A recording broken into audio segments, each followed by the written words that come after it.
Okay, hello, I am back, and my throat's still a bit dry, but I'm enjoying making these right now, so I'm just going to crank it out anyway. It's just something for me to do and get some content up and have something that people could get familiar or see this system.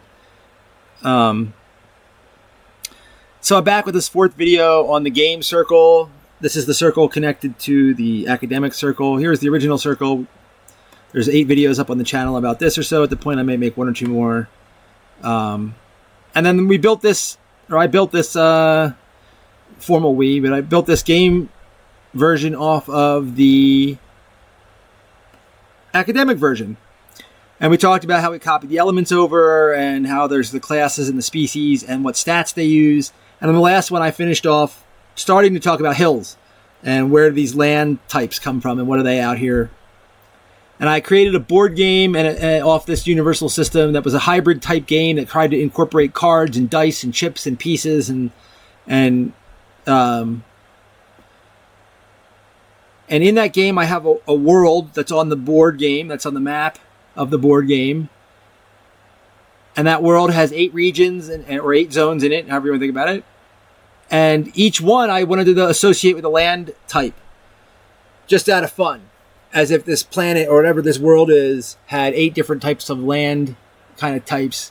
And how could we use this circle in this system to create all the types of land geographies that you would see on a planet? If you want to design a planet and what kind of land masses do you have and stuff, what do you have? So I started thinking about all the ones that we have here on Earth, and you got hills and plains and mountains and things like that. And then I started to say, well, where do they go on the chart? And a lot of them just started falling into place the more I thought about them. And so hills was easy because it was like green and chemistry and earth, and the hills are the earth.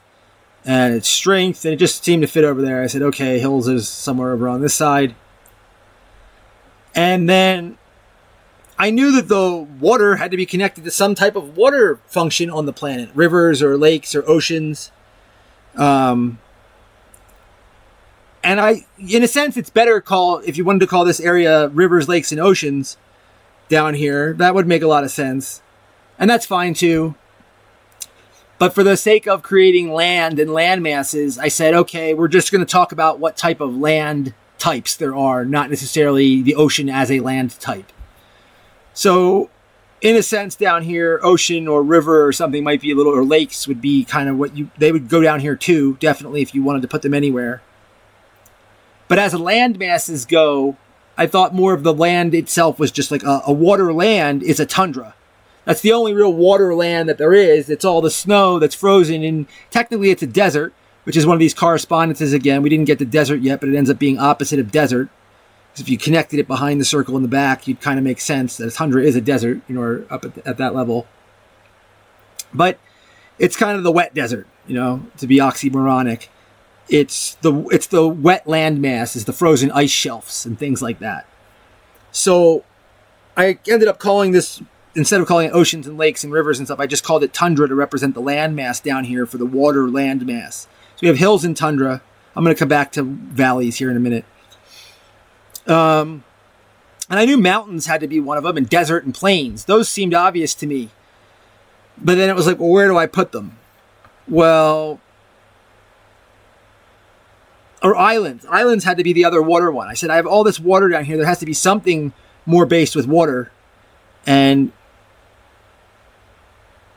I guess kind of once I had mountains, the mountain water thing are the islands. So it made sense to go from tundra to the islands. And the mountains being across from Earth, because I remember when I said it first, I said, well, Earth has got to be either the hills or the mountains. It made the most sense for me to make Earth. But the hills just felt better green because they're mostly the earth itself is the hills, where the mountains could be rocky too. And I thought of a lot more references of mountains like volcanoes and fire and dwarves in the mountain doing things with fire and making axes and hammers and stuff and being spirit based in the mountain. I said, oh, you go up, the oracle goes to the mountain to, talk to the spirit or whatever, or to see visions or something like that. And fire on the mountain. References come to mind of like mountains and fire, lava. And lava, just as a side tangent, I've always thought of lava as water, earth, fire. It's not air, but it's like flows. It's earth, and it's earth that's heated up until it flows. So it made sense to put mountains over here. So at that point, I kind of had hills and mountains and tundra and islands. And then the other two that stuck out to me the most were the desert and the plains. And I said, okay. I said, well, a desert's not like a mountain and it's not like a hill, but it is like a tundra, And so those two kind of made sense to be opposite. And as I was going, the colors fit in though. It's like the hills are green, the tundra is blue, if you think about it that way. The mountains are red or brown, they have the fire, and the desert's yellow, all the sand. So I said, this is great. I said, okay, the desert goes up here. And I recognized other things too, like the earth is where the hills are, and the water we said was this, and the fire is the mountain, and the air blows across the desert. I thought, oh, well, deserts have a lot of wind because they're just open, and there's nothing to stop the wind, and the pressure changes happen there, and you get all this flowing dust, back to our other dust. And the deserts are dusty. So I said, oh, that makes sense. The desert's up here, but the plains are dusty too. You had the Dust Bowl, and the plains are open, and all the air passes off into the plains. And I thought, well, desert hills is like your plains. They're the hills that turn into the deserts. You're going from lumpy to flat. Well, hill deserts can have mountains and stuff too, but it kind of felt right. And I said, oh, the plains are over here, and they're kind of dry, but they're kind of green, semi-arid steppe deserts and plains and stuff like that. So I said, lime. I said, that's perfect. They're dusty. The plains must go over here. And it kind of left these two. Well, in my head, I said, well, what's a mountain desert? Well, that's like a plateau. And I originally had called these plateaus, but I realized I liked the word. I was hoping for these short, nice, solid feeling words. And I eventually liked mesa better. It's like a highland. You're not quite a mountain. You're not a desert. You've been flattened off by all the wind, because we're over in the wind spot where all the wind comes this way in the air. And, the plains are dusty, and the islands are steamy, and the mesas up on the hills with no mountaintops. It's all light. That you're up in the light and out in the desert, kind of desert mountains, and it's full of light. And so I thought, oh, mesas is great. And this last one down here. So for a long time, I had these land masses, but I'd never considered valleys. It just skipped my mind. And I knew that there was I thought of the trees almost as like a landmass themselves. Because I thought of things in the landmasses that I didn't have yet, which were mostly the marshes, the swamps, and the jungles.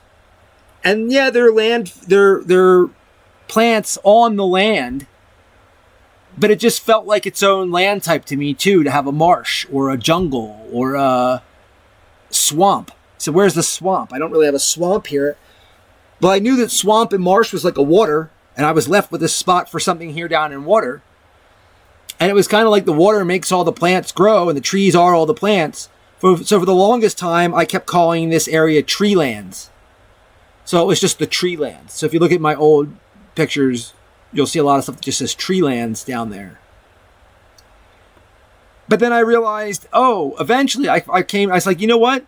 The plains are kind of opposite the islands, the tundra's opposite the desert, the hills are opposite the mountains. And I said a mesa is and a mountain are kind of things that stick up. And I could think of the crevices in the hills and valleys as something that sink down. Even though a hill sticks up more than I think of a hill as sticking up more than I think of it sticking down. My mind got to the jump, and I said, this is valleys. Life takes place in the valley. Life is in the Fertile Crescent Valley. Life forms where the seed falls into the place where the water can collect and the earth is, and the trees and everything grow out of the valleys. The more you get to the mountaintops, the trees don't grow, or whatever. Or out in the desert and the plains, the trees don't grow. But in the valley, where all the tree lands were, I said, and I realized that it's kind of a nice compliment to mesas to have valleys. And so eventually I settled with valleys here, and that's how that ended up. So it matches up really nice. The valleys are green, the tundra's blue, the islands are purple. If you think about it that way, the mountains are red, Mesas are dark brown and dirty and dusty. The desert's yellow with the sand. The plains are light green. It's amazing how it works out. And I was like, this is perfect. I got my land types, and you can now create your planet of land types that correspond to this system.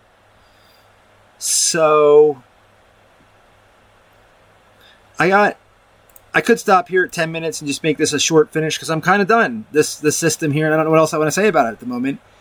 The next thing would be to...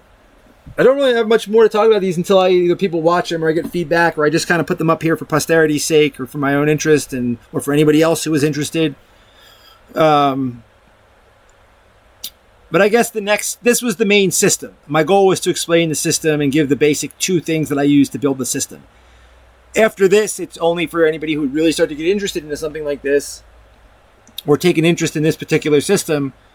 But the next step would be to show you the board game or some of the cards and pieces that I had made with it.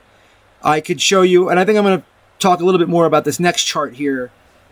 So this was the main system that I used based off the circle to create this board game that I made. And I'm just thinking if there's anything else I want to say about this before I switch the picture. I can always come back. But yeah, it would be to show you some of the other material that I have related to the game. Or maybe I'll make a video about this and the circle or something in a day or two if I think of anything that I really felt I didn't address that I wanted to say. But so once the game was created, this board game, which I don't have it pulled up right now, but maybe by the next video or so I'll use that as the graphic. This game that I created was a board, and the board had some regions and a map on it, and the board has an area for where you set cards in front of you, and there's some pieces that we use on the board. And there originally was a statistics sheet to track your statistics, which I eventually mapped it on the stat sheet onto the board with the chips. And then there's dice. And so you have this setup of this system. And the cards have things that refer to all this on them, and so does the board a bit. And so which part of the circle control which aspects of the game? And so when you play these characters now that we created, say I want to play a robot mage, is how it works. You can, in the game, you can play this board game as the robot mage, or you can play it as, you get to use, so what happens is, see, I'm doing this on the fly, so bear with me. I'm going to go for about another 5 minutes just talking about this. So what happens is you choose your class and your magic, and there's rules to how you can choose a few of each. You get these chips to spend to help you play cards and choose your stuff. And as you place them down around the board, you start to choose what you are. You're building out your character. And then that in turn lets you use the cards and the things in the game different ways, and how you play as each of those characters. The game is built trying to embody playing as these different characters that you get to select. But you can create things, pretty much whatever you want. Any combination of these things, you can play as a light guardian animal. If that's something you want to do. Or you can play as a rogue alien that uses Earth rogue alien skills. Things like that. So you're combining these things. You can be an immortal, an immortal guardian, steam guardian. Or you can be a fire omnid robot. Something like that. And you can even cross multiple classes and characters and elements how you want. And so, hold on, I'm checking something. So that system that lets you do that gets controlled by this chart here. And the board game was on its third prototype or third iteration, and I really felt like it was getting somewhere, and I wanted to go 1 or 2 more iterations, and then I thought it would really be something solid that a lot of people would like. And I have a full playable version, and I'll get into that in another video. But let me talk about this for a few minutes, and then we'll end. So, on this chart, we talked about the species, the classes, the elements, the land, the stats, and whatnot. And here you can see which part of that thing controls each of it. So, for example, this little part here controls the land. What does that mean? That means when you come back to that region here, which happens to be bridged by these two things, but that area of the chart here that controls land means that the mage and the omnid have a lot of abilities that let you affect these, that come or based off of or affect or have to do with you having certain access to or control these land things. So a lot of the land stuff on the cards that you play is up in this section. Oh, hold on. And that area also controls the chips and the costs of things.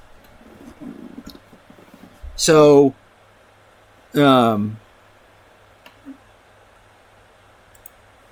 so these type of groups over here end up, again, I know I'm going to run out of time, so I'm trying to consolidate in my head and just give a 2 or 3 minute preview of this. But that's what's represented here by this compared to this. You're seeing, so when you go to design this and they say, well, what do I want the mages to do? And I'd have to pull out the cards in the game and start to show you. I can't do it here in 2 minutes. But it ends up that these things here are controlled by that part of the circle. And so that's all you're seeing here for all the rest of this, is that that part of the circle controls these things.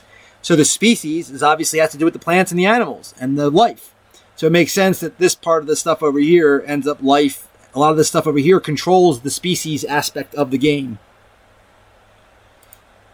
And it also ends up controlling the pieces, and it ends up controlling the base combat stats that the characters and cards get. I've said it before, the movement has to come from the natural, comes from the natural side of how the system works, but it ends up that movement starts from slow over here to fast over here, and it's controlled by the stuff down at the water. The water controls the movement, if you think about it that way. So the things down here end up having to do, so the characters in the game can move across the board a different way, and there's rules to how things move, and there's things down here that control the movement. And let's see where I'm at. 17 and a half. I can go another couple minutes. Oops. So the same way the animal and plant stuff controls the species, the land makes sense over here because that's all the elemental atoms. That's the actual land. That's the material. So that's why the material stuff is the land. The species are near the creatures, the animals and plants, because if you think about the traditional sense of what a species it means what animal or plant are you? We extend it to aliens and immortals and robots and stuff. But land's where the material science stuff is. Species is where the species are. Classes is the aliens and the humans. That's like your job. You're a human. What do you do? What's your class? That's the very anthro side of it. And so that also ends up controlling the dice and your combat abilities. And that's this area here. And you think about that, that's very human. What are your abilities? And do you crit? All this stuff is about critting over here. The dice is what causes you to crit and does some other things. But so these different areas correspond to things that control this aspect. So on the board game, there's like an inner ring and an outer ring that each mock or map the circle a certain way. And the inner ring represents the land masses and the areas of the board, where the outer ring represents buildings that are on each of those land masses. So each landmass has 3 locations in it, one corresponding to each ring. And there's a corresponding building for each location. And the inner ring shows all the land masses and the locations, and the outer ring shows the buildings that are at those locations. And the buildings give the locations and the characters, if they control the building, they get special abilities that control the board and affect all these other things. But the buildings themselves are kind of controlled by this part over here, which is your arts and your crafts and creating and your blacksmithing and all your trades and stuff. That's what buildings and what businesses. They're not really businesses in this game. They're just buildings, but just to make the idea go through. That's what's happening there. And we're at 20 minutes. And the elements themselves, the air, the light, the dust, and all that, the earth, that's this part over here. And at one point, I think I had elements over here and land over here and everything. But in this sense, the elements are the magic, and it's more towards all those heavy magic users. And it's here we're controlling the land, which is the actual materials, where here it's like the quintessence, the elements of the element. You're controlling things, the symbols. You're almost controlling the elements themselves, like symbolically or something. It was even deeper than or more mystical than like controlling the atoms and stuff. And it's the magic abilities are the elements. We said that this, you are fire magic, are you water, are you life? The same way the Omnid and the polymorphs and stuff are kind of all over here because they control that. The magic is kind of like all over here because it controls that. Oh, I keep doing that. And the cards. The cards are over here because that's the symbols and the rules. Well, I should say rules are up here, but the cards adapt the rules and stuff, and that's the symbolic. That you're starting to get in this area of changing. From this chart, you're changing you're getting from the words into the symbols, into the logic and the rules. And so you're able to change it from that side of things. So that was very brief, and I want to cut this off here because we're at like 22 minutes or whatever. But that gives you a sense of how this system starts to be applied. You have this based off the circle. Here's the circle. You have based this universal game system off of it, which maps the stuff in reality to it. Or in the natural world is probably a better way to say it, to it. Then you get all these nice correspondences. And I'm not going to do it tonight. My voice is finally wearing out. But I'll make another video in the next couple of days, most likely, that just sums different things up about the circle or starts to address the board game or other things. I could talk about some of these now out here because I didn't even mention the whole ranged and melee system and how this kind of ended up breaking down and nice and neatly. So maybe I'll make a video on that. But yeah, once you create your game, these are the parts of this circle that you want to start to associating with controlling each of those parts of the circle, if that makes sense. And so I'll leave it at that. I hope you enjoyed. As I say, feel free to ask questions in the chat or leave a comment or something. And this has been, for now, it's these last 12 videos or so, or whatever they were. They really explain the circle and the game system based off of it. So I might take a day or two. Or I don't know. Again, I'm just doing these on the fly just for fun. But yeah, maybe I'll introduce the actual game itself a bit more that was being created, or just make a follow-up video and talk about some straggling concepts or something. But for now, I hope you enjoyed it. And everyone have a great day or night, wherever you're at. And thanks for watching. Okay, bye.